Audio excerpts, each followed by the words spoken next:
Hello! It has come to my attention that I have not done an Alphamon deck profile on YouTube yet.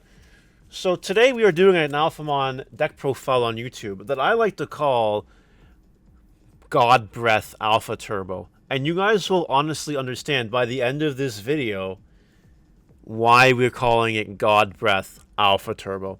Now, if you guys like this content, don't forget to like, comment, subscribe, turn the notification bell on the smashed potatoes. That way you know when all these amazing Digimon videos go live. You'll either love this deck profile or you'll hate this deck profile. And this isn't just my creation.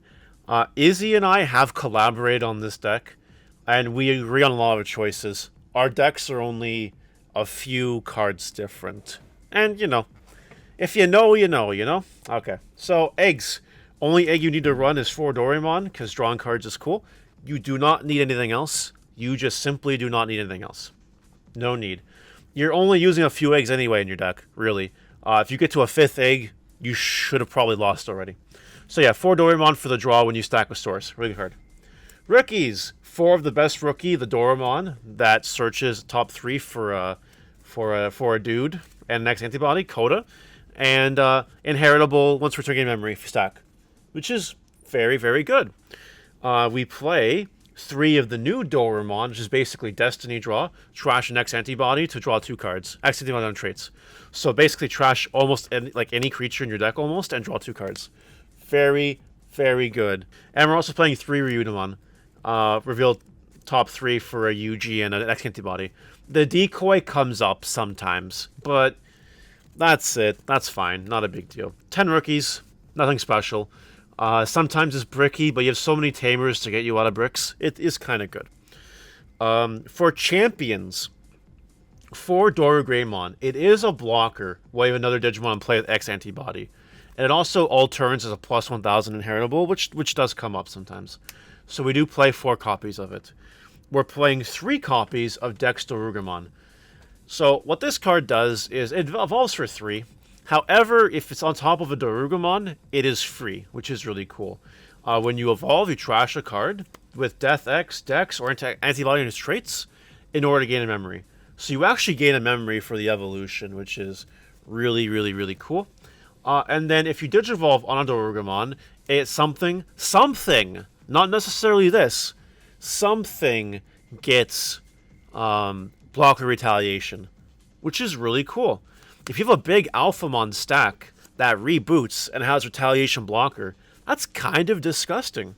Yeah, I know people are typing already in the comments and in chat, 3 Dex Doruga, crazy. You see, this card only has value if you have Dorugamon already. So there you go. We're playing 1 Grumblemon, because Black Lobo for game, who doesn't like that, huh? And we're playing 1 copy of Ginryumon, the inheritable blocker. Why this matters is because your tower could reboot, and then it has blocker, which is pretty cool. And that's really it. Like, the whole point of this X-Antibody deck is for you to be a blocker. Your big black Alphamon tower is a blocker, and that could be very, very annoying for your opponent to get rid of. When we go to our ultimates, and you see that we're running 4 copies of, obviously, Dorogreymon. When Digivolving, place X-Antibody in the traits to make it immune to DP reduction or destruction by card effect. It's really good.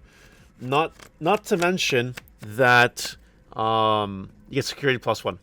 That's just really crazy. Now, for the most blasphemous part of this deck that everybody is going to just click off right now, or type in the comments about how stupid Izzy and I are. 1 Dex Dorogreymon. Now, first of all, we will explain why we play this card. So, it evolves for 1 on Dex Dorogreymon. Cool. When you Digivolve, discard an X-Antibody to gain memory. And then when Digivolving, if it's on top of a Dorogray, you pop a level 4 or lower, which is good against memory blockers. We kind of need it against it. And I'm also going to say something controversial. Memory blockers don't really matter. Kind of. I mean, you all know what Alphamon Ryukin does, right? Yes, you gain memory. Yes, it gets stopped by a memory blocker. However, it's not the end of the world. It's really not. And yeah, so we only play one of this. I don't like this card. I hate this card. I despise this card. And so does Izzy, for that matter. One is fine, because sometimes it'll come up and it'll be really cool. But these cards, these purple-black cards, are super conditional. And we hate conditional cards. So that's it. Easy. But wait, we're not done with Ultimates. Oh no. We're playing one copy of Hisaryumon. Remember, this was the way to play X-Antibody in BT8 format? Aw, yeah. And Heritable Reboot is cool, by the way. And also, your turn, when one of your effects places a Digivolution card under this Digimon, it can evolve. It can evolve. So, like, yeah, Yuji's a good card. This is also a good card, but I don't think I need to explain that part. So yeah, Hisaryu combo is still perfectly valid. It's still a thing you can do, and it's kind of crazy. And we're gonna keep going. We're gonna keep going here into the megas. I think this part is pretty decent for Oryumon. It has the inheritable end of attack once per turn if you're an Alphamon unsuspend. Yeah, we know a card's broken. But in this version of the deck, you're actually just okay with having this on the board anyway. When Digivolving, you stack a source to pop something 7 play cost or less or something like that, right? 7 cost? Yeah, not crazy. And then once per turn, if something gets stacked, you're immune to destruction. Which is great! This card's crazy.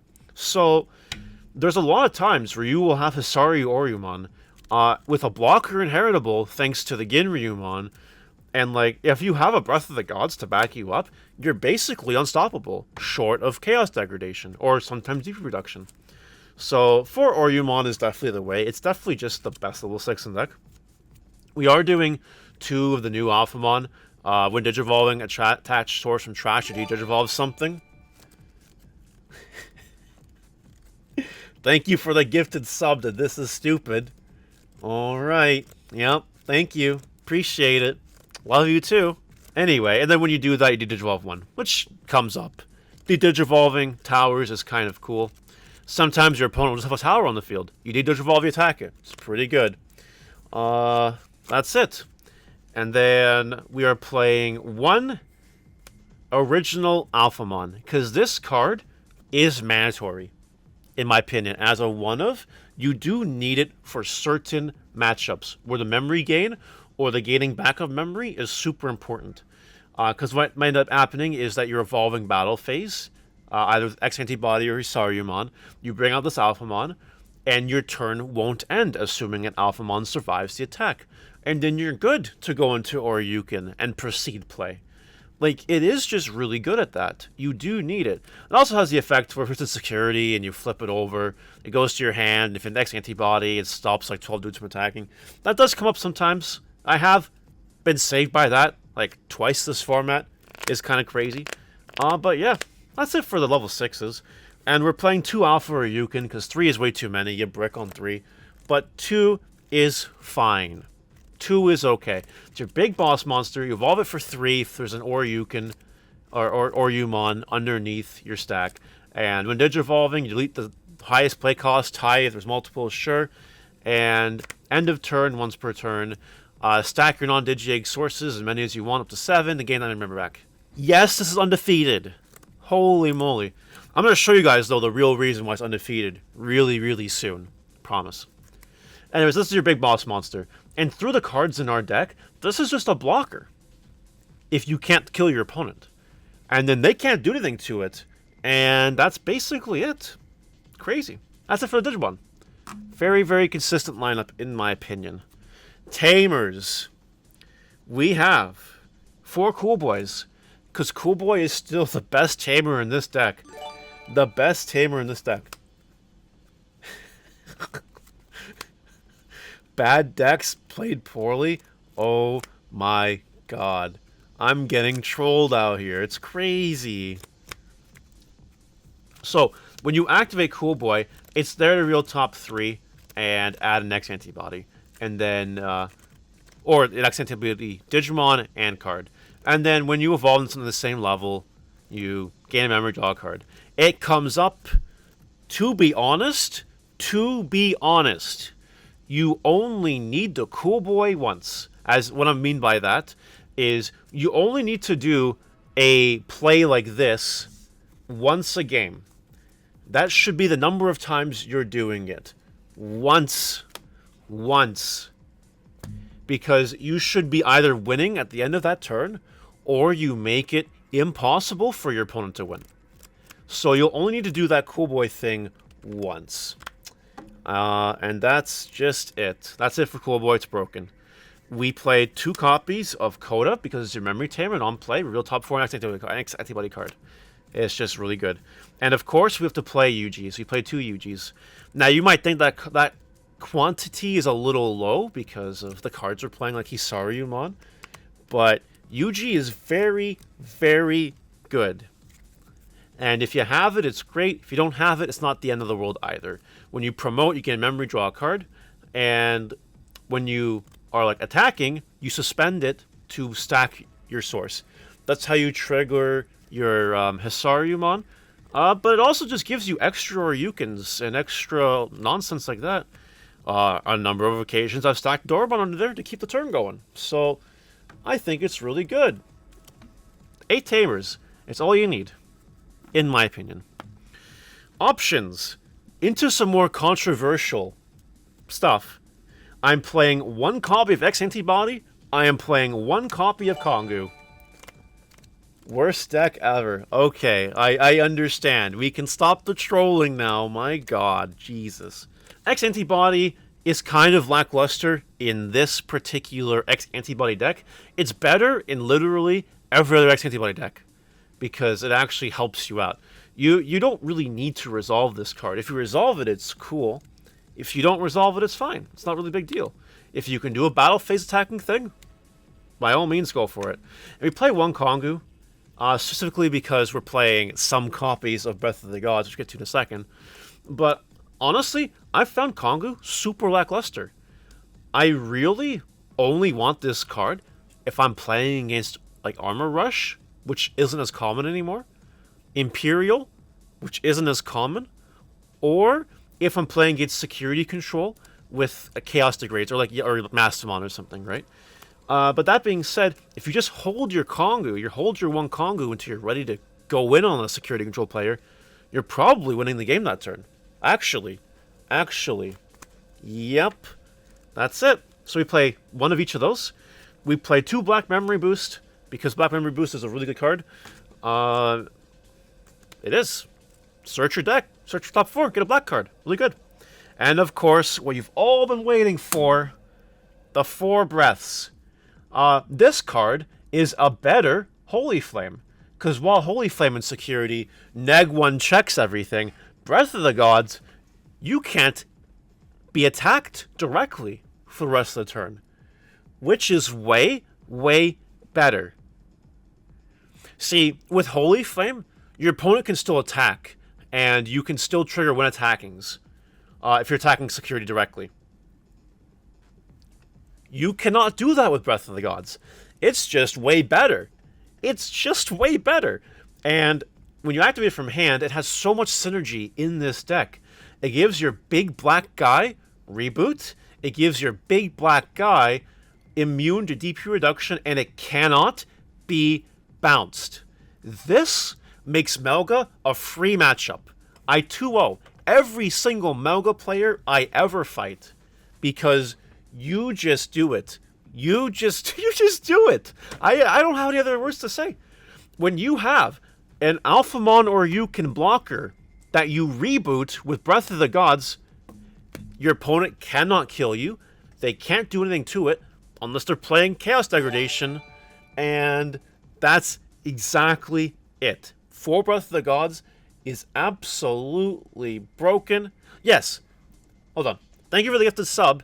And yes, you can still attack Digimon. However, Holy Flame was the same thing. You could still attack players. Sorry, Digimon, not players. That's fine. You can swing. What Digimon are you going to swing into if my only Digimon is an unsuspended Alphamon or Ryukin? I will wait for the answer. Let me check my invisible watch. Ah, yes. There we go. So, that's it. Flower Cannon Devimon, I hate it here. Anyway, this is my deck profile. It's been multiple people collabing on it, including our well-known friend Straw Hat Izzy the Cruise, as well as others. And this is my favorite freaking 54 cards of, yeah. It is. It is. It's just really good. I like it a lot. I like this deck profile a lot. I really do. I would have played this at Gen Con if I didn't freaking get hungover and decide to play Ancient Greymon instead. And I'm sure, honestly, I would have done just as fine. I believe in this deck, these cards, this much. Let me know what you guys think, and then we're out of here.